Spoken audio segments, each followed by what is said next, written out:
Morobo Fall. Bonsoir, Monsieur Thiam. Ouais. On est ravis de vous recevoir dans cette émission. Tout le plaisir est pour moi.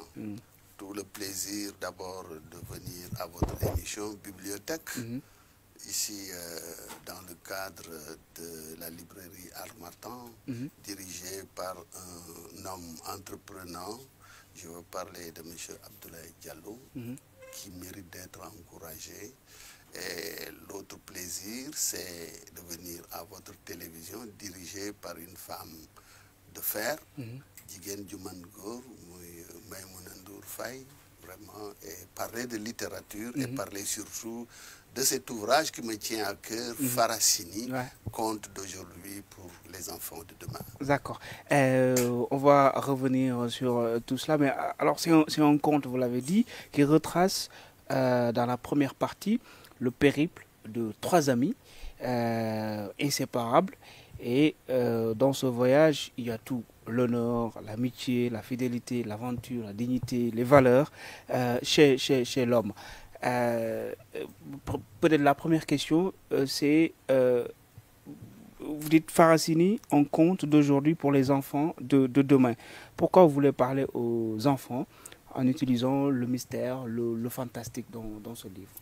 Bien, donc, c'est la première fois que j'écris un conte, parce qu'on me connaît comme dramaturge, auteur de plusieurs pièces de théâtre jouées par les artistes du Théâtre National Daniel Sorano, dont Chaka ou le Roi Visionnaire, Aline Sitoé ou la Dame de Cabrousse, de la Bible au fusil. On me connaît aussi comme romancier, surtout l'auteur du roman La Collégienne, qui est au programme, n'est-ce pas, et auteur de poésie, surtout, de Cris d'un assoiffé. Mais vous dites première fois un conte, mais Edali c'était en 2017. Là, écrit c'est un conte, non? Mais Edali, c'est la première partie de Faracini. Ouais. Donc, c'est dans le même ouvrage. Ok.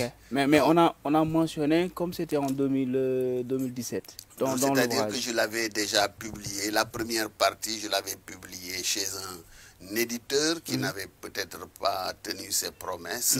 Et je l'ai amélioré par la deuxième partie, Faracini, fils de l'Afrique immortelle. Et donc, tous les deux parties sont regroupées dans Faracini. Donc, c'est pourquoi je dis que c'est mon premier conte. C'est mon premier conte et vous savez, le conte nous permet de revenir à la littérature traditionnelle où le conte dominait. Et nous savons que le conte occupe une grande place dans l'imaginaire africain, surtout chez les Wolofs, qui disent que le Wolof, les deug la mais loo xam ni wax na ko sax mën na am du nekk dëgg parce que c'est par le conte, n'est-ce pas, qu'on passait pour délivrer des messages assez importants.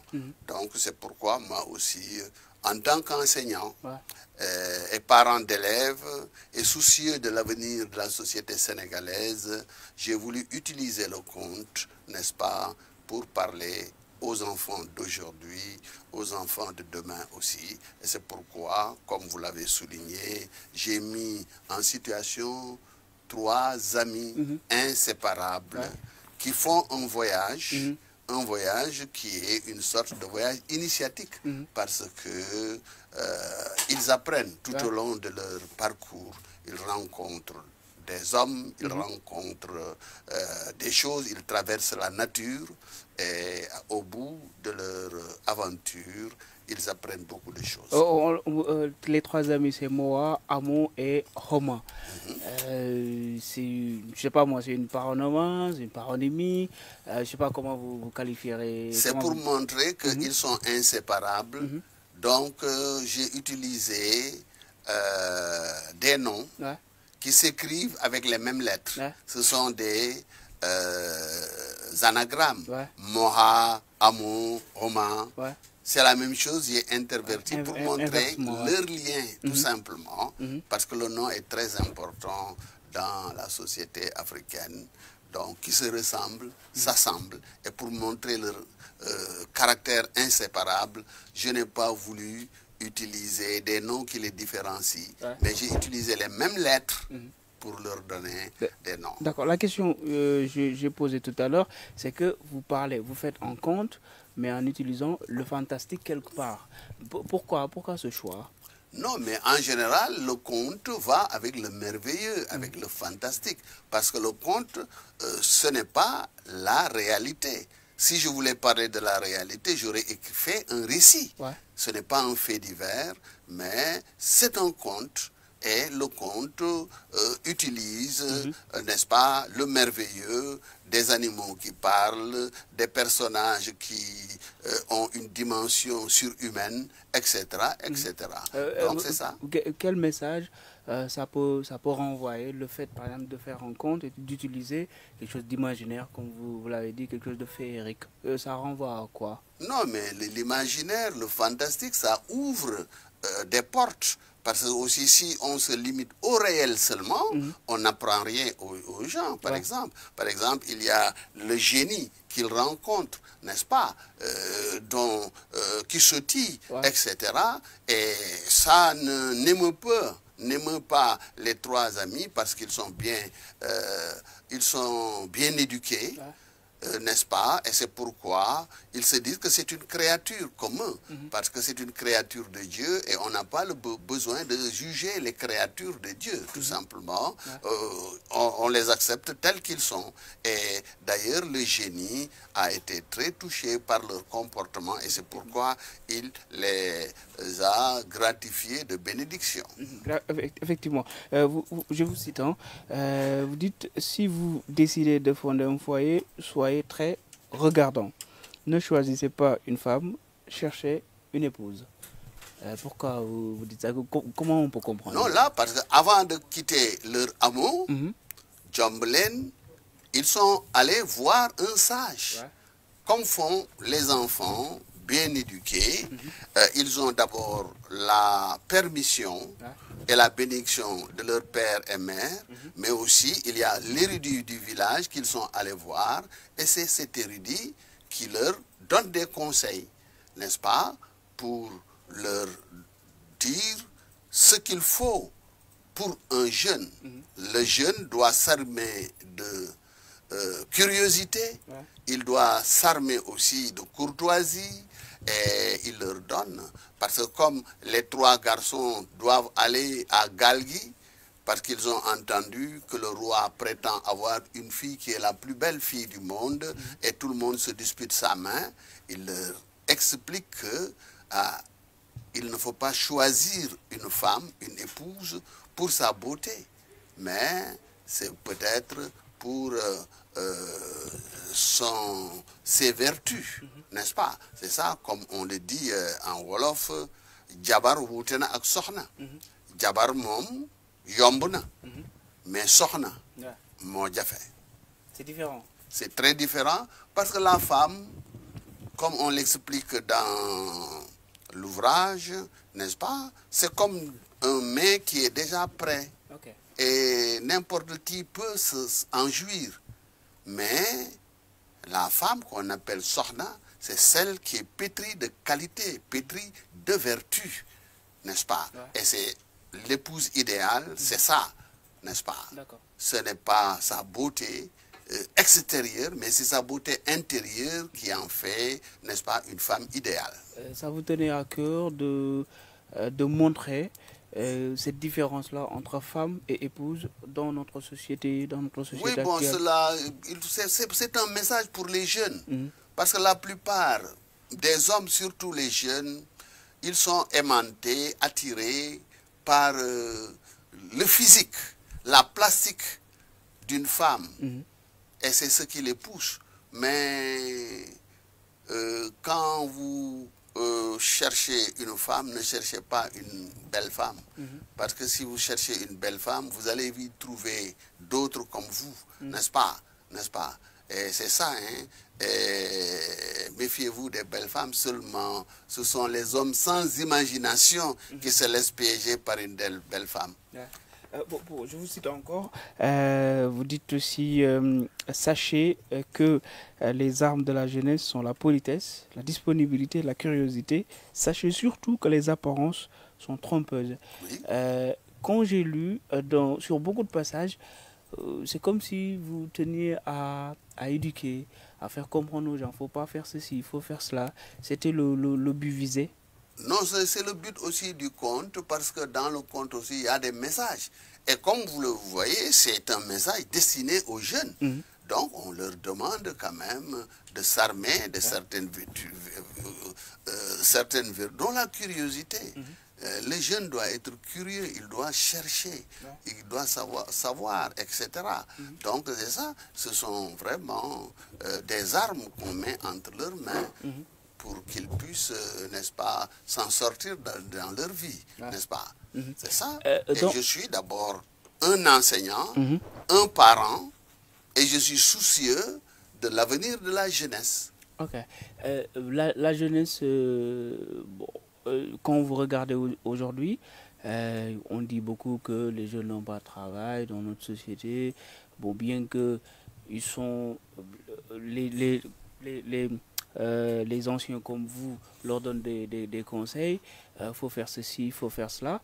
Ils réussissent aussi dans les études, la plupart, mais quand ils sortent, ils n'ont pas de travail. Est-ce que ces conseils-là n'ont pas de limite par rapport à la réalité? Bof, ça dépend. Parce que de toute façon, l'adulte, le parent d'élève comme l'éducateur, comme que je suis, donc nous pensons à tout cela, parce que la finalité de l'enseignement, par exemple, ou de l'instruction, c'est pas forcément d'avoir un gagne-pain. Gagne-pain qui est donné par les autres, parce que quand on dit que les jeunes n'ont pas de travail, c'est qu'ils confondent travail et gagne-pain. Parce que le travail, c'est ce qui vous libère vous-même, ce que vous faites pour vous épanouir et pour servir les autres. Parce qu'en bon wolof, nit dafay am njariñ. Da ngay am njariñ ci sa bopp, am njariñ ci say waajur, am njariñ ci ñeneen ñi. Bokkul nag ak liggéey gagne-pain nga xam ni tu travailles pour recevoir en contrepartie quelque chose qui te permet de satisfaire aux besoins élémentaires qui sont se nourrir, se vêtir, se loger. Ça, c'est une sorte d'esclavage, et dans certains de mes ouvrages, je fais le distinguo entre le gagne-pain et le travail. Le gagne-pain vous asservit. Vous êtes obligé de travailler pendant tel temps pour avoir ceci. Alors que le travail, c'est ce que vous faites de gaieté de cœur, parce que vous savez que vous servez les autres. Et beaucoup de travailleurs ne savent pas que la finalité de leur travail, ce n'est pas ce qu'ils gagnent, mais c'est le service rendu à l'autre. C'est ça le bon travail, le travail libérateur. C'est ça quoi. Donc il faut que les jeunes comprennent cela. Et puis la finalité de l'école, c'est de vous former pour que vous puissiez faire le bon choix. Par exemple, vous avez des diplômes, vous êtes intelligent, vous devez vous-même voir ce que vous pouvez faire pour vous-même, pour votre entourage. Parce que moi, quand je regarde des films, par exemple, je vois que beaucoup de personnages principaux, ils ont leur bureau chez eux. C'est eux qui créent leur entreprise. Ils n'attendent rien de l'État. L'esprit d'entreprise, c'est ce qu'il faut aussi cultiver parmi les jeunes. Vous êtes bien formé, vous avez vos diplômes, c'est à toi de voir. Vous êtes dans un quartier. De quoi a besoin le quartier pour s'épanouir? Qu'est-ce qui manque? Mais les jeunes souvent ont de l'ambition, ils veulent faire des choses, créer des choses, mais est-ce que les moyens sont là aussi? Non, non, c'est-à-dire justement, il ne faut pas attendre les moyens. Les moyens, c'est d'abord l'esprit que vous avez de créer. Après, l'appoint peut venir de l'État, ça peut venir aussi d'autres personnes, de mécènes par exemple. Mais on n'a pas besoin vraiment de moyens en général. Le premier moyen, c'est l'intelligence, c'est l'esprit créatif, n'est-ce pas? Mais si vous attendez que les autres vous donnent quelque chose, les moyens pour faire quelque chose, vous ne pourrez pas faire quelque chose de nouveau. Quelque chose qui vous libère vous-même. C'est ce que vous créez par vous-même qui va vous libérer. Donc c'est ça. Parce que nous avons, par exemple, de Genève, nous avons 10 personnes, 10 jeunes qui ont été primés, qui ont inventé. Maintenant, l'État devrait peut-être accompagner ces jeunes-là pour industrialiser leurs prix, leurs inventions, etc.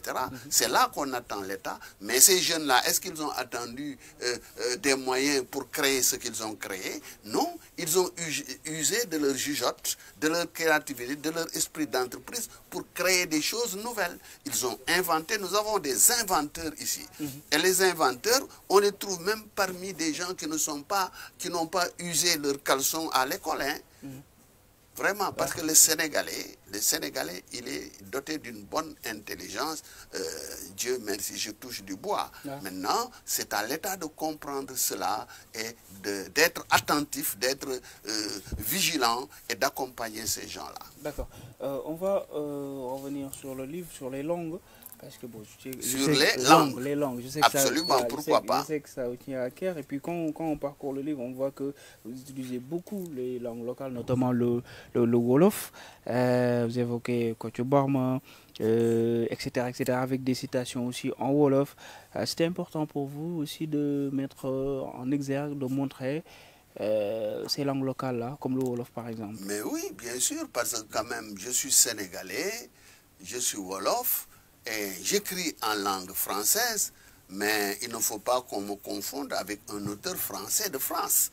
Moi, je suis un Sénégalais et on doit comprendre à travers mes écrits que je ne suis pas un Français de France, que je suis un francophone, que je parle à partir de mon pays qui est le Sénégal, à partir aussi de mon ethnie qui est le Wolof, et c'est pourquoi j'utilise cette langue-là, à défaut de pouvoir écrire intégralement dans cette langue. D'ailleurs, j'ai écrit, n'est-ce pas, des ouvrages entièrement en langue Wolof, comme Yobolunda ou le viatique des jeunes, et je viens de publier Talif Akslam Tissalam, n'est-ce pas, donc des poèmes entièrement écrits en Wolof, et je prépare un roman, Setoubi Momanach, un roman en Wolof, entièrement en Wolof. Ok, pour vous, c'est quoi l'importance, je ne parle pas de faire même un livre, spécialement sur le Wolof, mais faire un livre, un roman ou bien un essai en incluant des mots ou bien des citations en là, Wolof. Comme j'ai dit, ça vous différencie des autres auteurs à l'étranger ou bien? Non, c'est-à-dire c'est pour montrer justement mon identité culturelle. Je suis sénégalais, je suis d'abord africain, mais sénégalais, et je suis sénégalais mais Wolof. Et donc, j'ai ma langue. Parce qu'il faut qu'on comprenne que c'est un wolophone qui parle. Mais il y en a qui critiquent ce procédé-là, cette façon de faire. Oui, bon, c'est-à-dire que ce sont des gens qui ne comprennent pas. Et puis, ce n'est pas nouveau. Parce que si vous avez lu les contes d'Amadou Koumba de Birago Diop, n'est-ce pas? Et même les contes de Senghor et de Abdoulaye Sadji, il y a la juxtaposition du Wolof et du français, Lec le lièvre, Gaïndé le lion, n'est-ce pas? Seigle le léopard, etc., etc. C'est ça, c'est donner une identité culturelle à l'œuvre. Donc, parce qu'on doit comprendre que Marouba, ce n'est pas un Français, mais c'est un Sénégalais et c'est un Wolophone. Dans le livre aussi, il y a des passages, moi j'ai retenu le terme bourg, qui signifie en français roi. Vous montre aussi sur certains passages comment il faut diriger, comment doit être un dirigeant, etc., etc. Ça vous invoque quoi, le terme de chef? Si on parle de, comment dire, si on le voit en Afrique, on va dire un dirigeant ou bien un roi. Ça vous invoque quoi, le terme chef? Quelqu'un qui dirige, quelqu'un qui dirige. Dans la seconde partie, surtout, que l'on parle où je parle de bonne gouvernance, etc. Mais il faut comprendre que dans la société traditionnelle, il y avait des rois. Des rois, ça n'a rien à voir avec des dictateurs comme le prétendent ou le sous-entendent les historiens occidentaux.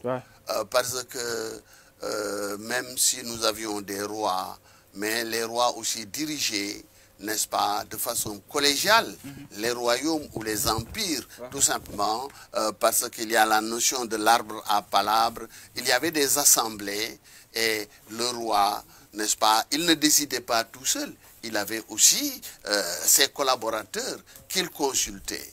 Et d'ailleurs, en Afrique, comme vous le voyez, le roi, c'est le dernier à parler. Il laisse les autres parler. Après, il décide. C'est comme ça qu'il faut faire. Parce que si c'était lui qui disait ce qu'il voulait, qui faisait comme il voulait, peut-être il n'y aurait pas, il serait un dictateur, mais il laisse les gens parler. Après, il prend la parole. Et l'exemple que je donne souvent, c'est l'exemple de nos confréries, chez les mourides comme chez les tiyanes, n'est-ce pas? Vous voyez le calife, il ne parle pas directement au public. Il y a toujours son porte-parole là, qui sert de tamis. Le calife parle à voix basse et c'est le porte-parole qui élève la voix. Et qui ne transmet pas mot à mot ce que dit le calife. Il peut modifier, il peut reformuler, restructurer même la phrase pour que ça arrive bien. C'est une sorte de tamis. Mais pourquoi on fait ça, justement? C'est justement pour l'équilibre. Parce que le chef ne doit pas faire des erreurs.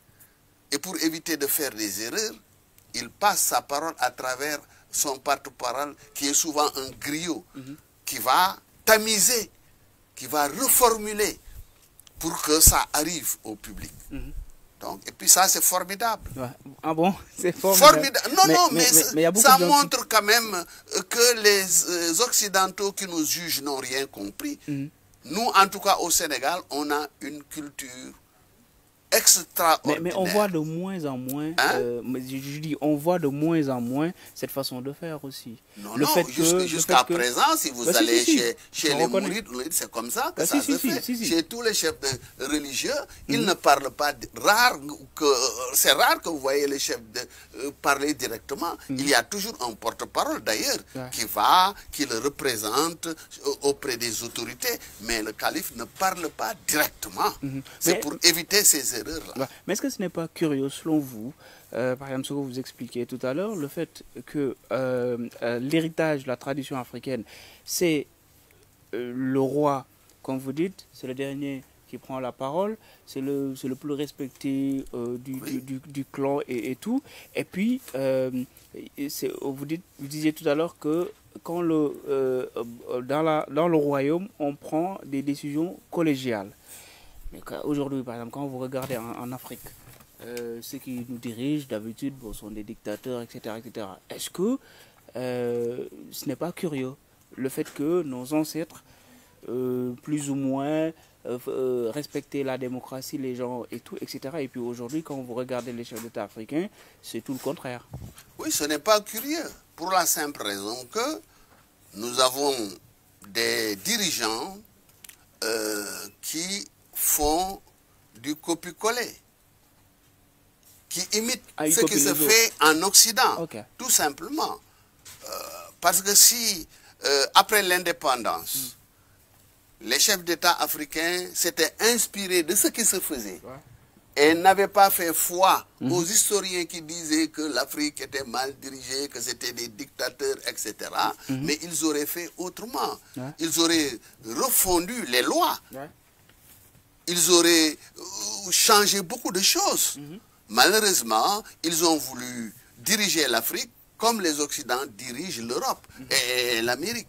Alors que la démocratie à l'occidentale ne correspond pas à la démocratie à l'africaine. Vous voyez ce qui se passe aujourd'hui avec les réseaux sociaux. Parce que les gens comprennent mal ce que c'est que la démocratie. Ce n'est pas l'anarchie, ce n'est pas le démocratisme où chacun, parce qu'il est libre, qu'il a la liberté d'expression, peut dire n'importe quoi. C'est chez nous quand même quand vous critiquez, vous critiquez dans les formes normales. C'est-à-dire que c'est-à-dire qu'on habille le langage. On ne parle pas de mots crus, on n'insulte pas. on ne stigmatise pas les gens, n'est-ce pas? Ouais. Wolof devenu souk, d'où la te yobale se woum. C'est pas parce que tu as peur ou pas, mais tu dis, tu peux critiquer quelqu'un sans l'insulter, sans le traiter de menteur, etc. Ouais. Mais tu peux dire que, ah, monsieur le Premier ministre, tu avais dit ça l'année dernière, aujourd'hui vous dites ça, qu'est-ce que vous en pensez? Mais au lieu de dire, c'est un grand menteur, non, non, c'est pas bon ça. Mais ça me permet, bon, avant de revenir aussi dans le livre, ça me permet d'entrer dans un autre cadre, c'est-à-dire aujourd'hui, bon, c'est de l'actualité, on reproche beaucoup aux réseaux sociaux. Il y a des gens qui utilisent les réseaux sociaux pour insulter, et puis l'insulte facile, quoi. Il y a des gens qui ont l'insulte facile. Comment vous jugez cela? C'est notre société qui est en déliquescence ou bien? Non, moi j'ai dit ce que j'en pense, c'est-à-dire qu'on imite mal. Parce qu'on pense que, qu'il y a la liberté d'expression, on peut dire n'importe quoi, n'importe comment. Ça, c'est les Occidentaux qui peuvent dire, un enfant occidental peut dire à son père, tu mens. Tu mens chez eux, c'est rien. Mais toi, un Wolof, on ne peut pas dire ça à son père. N'est-ce pas? On ne peut pas. On ne peut pas, c'est pas la même chose. Mais tu peux faire comprendre à l'autre qui a un certain âge, n'est-ce pas, qui mérite du respect, que, ah, papa, tout simplement, mais donc on ne peut pas Ok, d'accord. Bon, on va parler des intellectuels. Parce que dans le livre aussi, vous dites les intellectuels, les artistes, surtout car les intellectuels proposent des solutions aux problèmes et les artistes nous aident à atténuer l'acuité, à alléger le poids de nos soucis. Expliquez. Comment? C'est-à-dire vous avez lu ouais, vous dites que c'est une partie où vous dites que les intellectuels doivent de plus en plus s'affirmer. Alors qu'aujourd'hui, quand on voit au Sénégal, on a l'impression que les intellectuels, bon, ils prennent pas la parole souvent. Ils sont toujours derrière. Ils ne sont pas dans le débat public. Dans le débat public, là, c'est aux hommes de radio, des médias que je jette la pierre. Parce que c'est les hommes des médias qui n'invitent pas les intellectuels. Ah bon? Ah oui. Moi, je vous ai invité. Ah, mais vous m'avez invité. Mais vous m'invitez sur la littérature, mais pas sur le débat public, par exemple. Mais c'est une, comment dire, c'est une manière aussi. Moi, de toute façon, il y a des intellectuels. Moi, par exemple, j'interviens. J'écris régulièrement. D'ailleurs, j'en suis à littérature 4. Littérature 4, je me prononce sur la politique, je me prononce sur la société, je dis mon point de vue. Je ne suis d'aucun bord quand même sur le plan de la politique politicienne. Moi, je suis républicain. Donc, quand c'est bien, je dis que c'est bien. Quand il y a des choses qui méritent d'être contestées, je le fais. Mais dans les formes, dans les règles de l'art. Je n'ai jamais reçu de récrimination. Et pourtant, je cite nommément tout le monde. J'ai rencontré beaucoup d'hommes politique, n'est-ce pas, etc. Et j'ai de bonnes relations avec eux. Et je pense qu'on devrait de temps en temps, quand il y a un débat qui intéresse la nation, d'inviter surtout les écrivains qui sont des témoins de leur temps, qui osent prendre la plume et écrire et s'exprimer. Donc, on peut, il y en a qui voudraient bien s'exprimer. En tout cas, moi, une fois, du temps de son vivant, j'ai obtenu de Seydi Lamine Niasse qu'il invite à dîner à Diamono, n'est-ce pas? Il m'invitait souvent, beaucoup, et je prenais la parole, n'est-ce pas? Parce que je lui avais fait comprendre justement que nous, intellectuels, nous avons notre mot à dire. Et puis, si le débat politique est souvent vicié, c'est parce qu'on n'invite que des politiciens. C'est-à-dire des gens du pouvoir et des gens de l'opposition.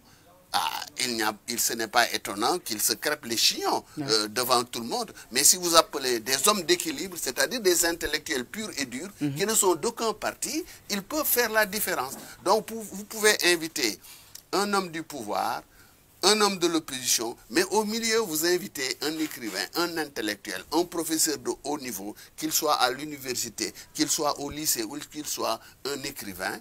Là, il peut faire la différence. Il peut jouer le rôle d'arbitre. Ça vous invoque quoi, le fait de voir que nos intellectuels ne prennent plus presque la parole? Ça vous évoque quoi? Comme je vous ai dit, hein, il y a des intellectuels qui prennent la parole. Mais si ce ne sont pas des hommes politiques ou des gens, des activistes comme mon ami de John, comment il s'appelle encore Qui? Tin Alun Tin, Okay. par exemple. Africa Jom Center. Oui, mais ce sont ces gens. Parce que aussi les médias, ils veulent des gens Ils veulent le buzz, renommés, tout simplement, des gens, parce que c'est le buzz qu'ils cherchent, quoi. Okay. Mais est-ce qu'ils cherchent, finalement, je me demande, est-ce qu'ils cherchent la qualité, quoi, ou l'objectivité? Ils cherchent tout simplement l'audimat. Si on invite tel, on aura beaucoup de trucs, etc. On aura beaucoup de vues. C'est une société, Voilà. de vues, quoi, aujourd'hui. Oui, c'est ça, moi je vois.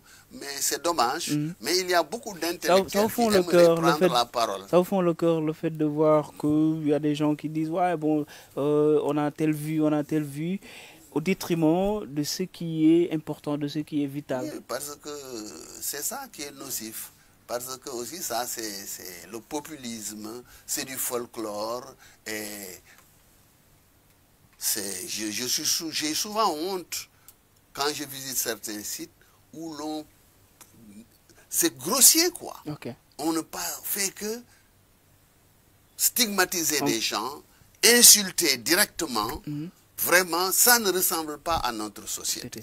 Ouais. Vous trouvez que la société sénégalaise a bifurqué dans le mauvais sens? C'est pas la société qui est comme ça, c'est certains individus seulement. Ce sont des individualités qui sont là et qui profitent de la possibilité qu'ils ont de parler, n'est-ce pas, pour faire du buzz.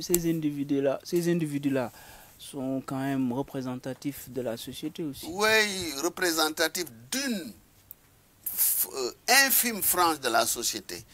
Parce que la société sénégalaise dans son ensemble est une société policée, civilisée, n'est-ce pas, assise sur des valeurs cardinales, n'est-ce pas, qui sont vraiment le sutura, n'est-ce pas, la bienséance et tout ça. Mais ce que je vois souvent, c'est mauvais. Ça ne ressemble pas du tout à la société sénégalaise. D'accord. On va revenir dans le livre. Je vous cite, vous dites, un roi a beau être bienveillant et clément, ses proches hésitent toujours à lui poser des questions ou à lui révéler certaines situations. À lui d'être vigilant et madré, méfiant et prévoyant, prompt à déjouer les intrigues et à déceler les choses trappes de l'adversité. Quoi qu'il fasse, un chef est toujours seul, irrémédiablement seul face à son destin. Voilà. Vous invoquez ici la compétence un peu du chef parce que le dernier choix lui revient. Est-ce que c'est le cas pour nos dirigeants actuels, je ne parle pas du Sénégal mais de l'Afrique, où on signe des contrats, on peut léoner parfois, on fait des choses que le public n'est pas au courant de ce que l'on fait souvent. Est-ce que c'est ça que vous voudriez révéler? C'est-à-dire que je voudrais surtout insister sur le fait que quand on est responsable, on doit assumer sa responsabilité. Parce que, par exemple, un chef d'État, il peut s'entourer de conseillers, il a ses ministres, mais la responsabilité suprême lui revient. C'est à lui d'assumer cette responsabilité. Et peut-être certains conseillers ne comprennent pas cela. Ils pensent que s'ils conseillent le président et que le président n'applique pas leurs conseils, donc vraiment ils doivent démissionner ou bien ils doivent protester. Mais non, c'est le président qui est responsable devant son peuple. Et il ne peut assumer que ce en quoi il croit. Ou ce qu'il peut assumer. Donc c'est ça. Ça ne veut pas dire qu'il doit agir seul, mais il écoute tout le monde. Parce que si on a des conseils, c'est pour les écouter. Mais il fait un choix. Après avoir écouté tout le monde, c'est lui qui tranche. C'est ça. La responsabilité, ce n'est pas seulement le chef d'État, mais chez le chef des services. Moi, j'étais proviseur aussi. Le problème que j'ai eu, c'est souvent quand j'ai réuni mes collaborateurs, qu'on a discuté sur un point, et que j'ai choisi d'agir dans telle direction. Certains ont pensé que moi, je faisais ce que je voulais. J'ai dit non. Je fais ce que je peux assumer. Parce que c'est moi qui rends compte. Je ne peux pas dire que j'ai fait ça parce que tel me l'a conseillé. Sinon, je ne mérite pas le poste là. Donc, quand on est responsable, on assume sa responsabilité. Voilà. Il ne reste pas beaucoup de temps, mais je vais revenir sur l'énumération que vous avez faite par rapport au bourg Farasini, qui prône certaines qualités de certaines politiques de la démocratie, peut-être cumul des fonctions, je nommerai un gouverneur, je nommerai un gouverneur ou homme ou femme qui agira en mon nom. Une personne ne peut gouverner un territoire au-delà d'une durée maximale de 5 ans.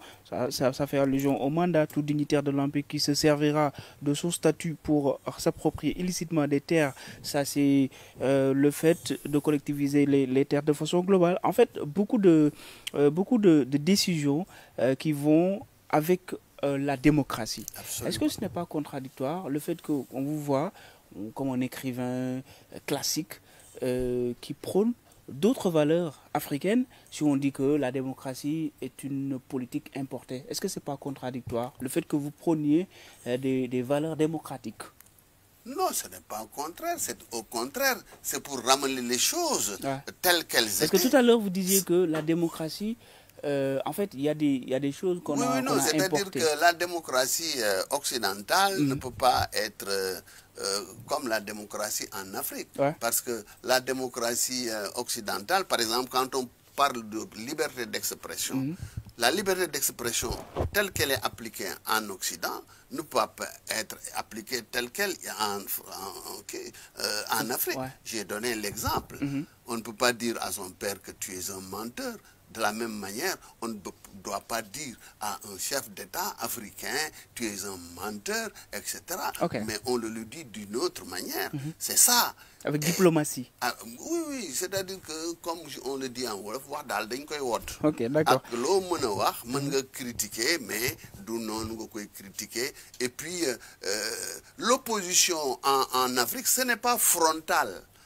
Ce n'est pas frontal, tu peux t'opposer, mais comme nous, souk de l'été, yobale, c'est homme, n'est-ce pas? Et puis, c'est pour montrer que dans l'Afrique traditionnelle, contrairement à ce que les observateurs occidentaux ont voulu nous faire croire, mais il y avait la démocratie. Mais c'est-à-dire que comme ça se faisait dans nos langues, mais les autres qui ne parlaient pas nos langues ne comprenaient pas.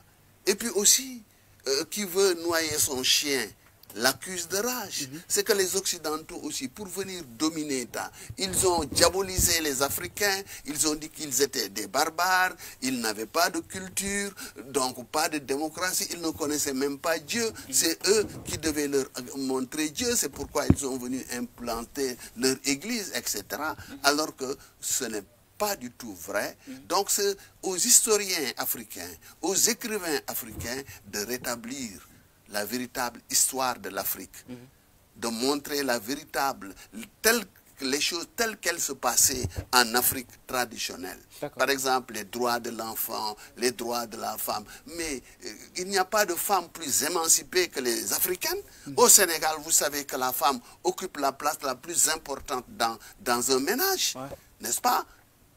Sans ma femme, mon foyer, ce n'est rien. Dans mon quartier, on connaît mieux ma femme que moi-même, parce que c'est elle qui dirige beaucoup de choses, n'est-ce pas? C'est ça. Donc, il ne faut pas écouter les autres, parce qu'ils ont regardé notre société de l'extérieur et ils ont regardé avec des yeux d'occidentaux. Mais c'est à nous maintenant de rétablir l'équilibre. En Afrique traditionnelle, les choses se passaient bien. Vous avez vu que Sundiata, n'est-ce pas? La déclaration de Kourou-Kourou, on en parle, n'est-ce pas? Donc, la démocratie, ce n'est pas quelque chose que nous avons importé. Ça existait chez nous. Seulement, avec la démocratie à l'occidental, on l'a dévoyée tout simplement. D'accord. On va un peu parler de l'école. Oui, pourquoi? Vous avez dit, je crois qu'à côté d'une école pour apprendre à bien vivre, il faut une école pour apprendre à bien mourir. Oui, ça c'est le précepte de l'école coranique. Parce que l'école occidentale, c'est pour bien vivre, c'est pour s'épanouir, avoir vraiment un bon job, un gagne-pain, etc., etc. Mais il y a, pour les daras, c'est ça, une école aussi qui nous permet de nous rapprocher de Dieu, n'est-ce pas? École, apprendre à bien mourir, n'est-ce pas? Parce que nous croyons qu'il y a une seconde vie, alors que les autres qui sont athées ne le croient pas. Donc, l'école doit s'ouvrir à toutes les croyances, n'est-ce pas? Donc, c'est ça. D'accord. Bon, je vous remercie. Ne me remerciez pas, il y a... D'accord, d'accord. Bon, je ne vais pas oublier ça. Bon, rappelons qu'on parlait de ce livre-là, Faracini. De Faracini. Bien qu'on a abordé d'autres questions concernant l'actualité et tout, Faracini d'aujourd'hui pour les enfants de demain, un ouvrage de Maro Bofal, publié aux éditions de Rouba Édition. Voilà, ce livre-là aussi, vous êtes vous êtes un auteur très, comment dire, très productif. On va dire ça, Maro Bofal, complainte du manguier, mémoire et d'éthique de militants de l'école. C'est un livre qui va sortir bientôt. Qui est sorti déjà, tu l'as entre les mains. Qui est sorti. Dont on va faire la dédicace le vendredi. Vous m'avez dit que vous l'avez entre les mains, ça c'est sûr. Je l'ai entre les mains. Le vendredi 16 mai. Mais la cérémonie de dédicace va avoir lieu. Le vendredi 16 mai 2025 à 15h30 à Claire Afrique, Université. Ouais, donc peut-être, je sais pas moi, pour les gens qui veulent acheter le livre, ils vont aller où? S'ils viennent, ils verront cela, ils trouveront le bouquin. Mais s'ils ne viennent pas, ils vont aller où Ils vont aller au NEA ou en librairie pour trouver le livre. D'accord, bon, en tout cas, je vous remercie. C'était un honneur de vous avoir sur cette émission. C'est moi qui vous remercie. Et puis, bon, la discussion est toujours agréable avec vous. Merci bien. Merci beaucoup. Mesdames et messieurs, c'était tout pour l'émission aujourd'hui, la bibliothèque d'aujourd'hui. On recevait un immense auteur, une fierté sénégalaise de la littérature, Maro Bofal, pour parler de ce conte-là, Faracini, un livre avec beaucoup de leçons de morale, de la vie. Merci à vous de nous avoir regardés. Rendez-vous pour un prochain numéro. Bonsoir.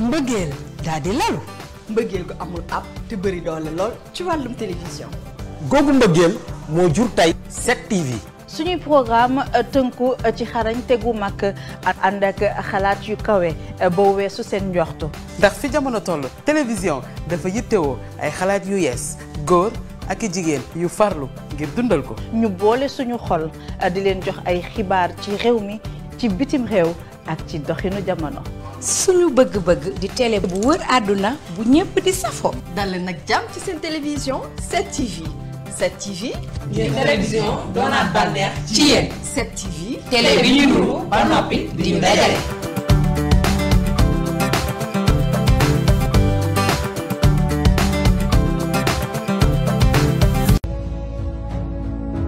7TV, votre chaîne préférée, vous suit partout et vous pouvez la suivre presque sur toutes les plateformes. Sur la TNT, 7TV est au canal 10. Sur le bouquet Canal+, votre chaîne de tous les événements est au canal 218. 7TV est également disponible sur le bouquet orange de la TVO au canal 10. 7TV, la télé qui nous ressemble et nous rassemble.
continente.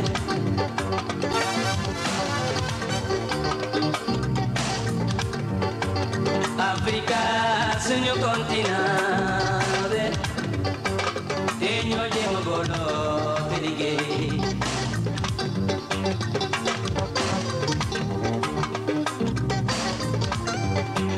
Olof Njaay moom lépp na daal. Nee na lu ay di jàmbat.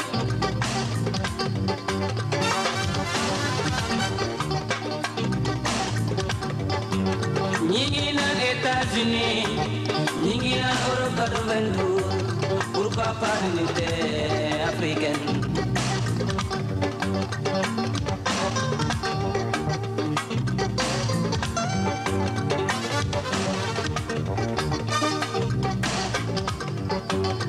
Africa suñu continente.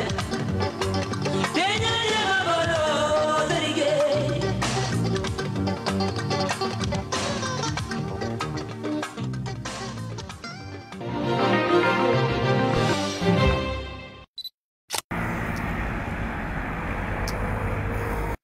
Allahumma salli ala Muhammadin sayyidul arabi wal ajam.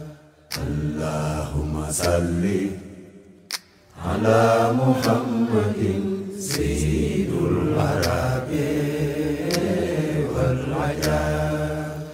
Allahumma salli Mustafa ala Muhammadin sayyidul arabi wal ajam. Allahumma salli Rasulullah ala Muhammadin sayyidul arabi wal ajam. Allahumma salli Rasulullah ala Muhammadin sayyidul arabi wal ajam.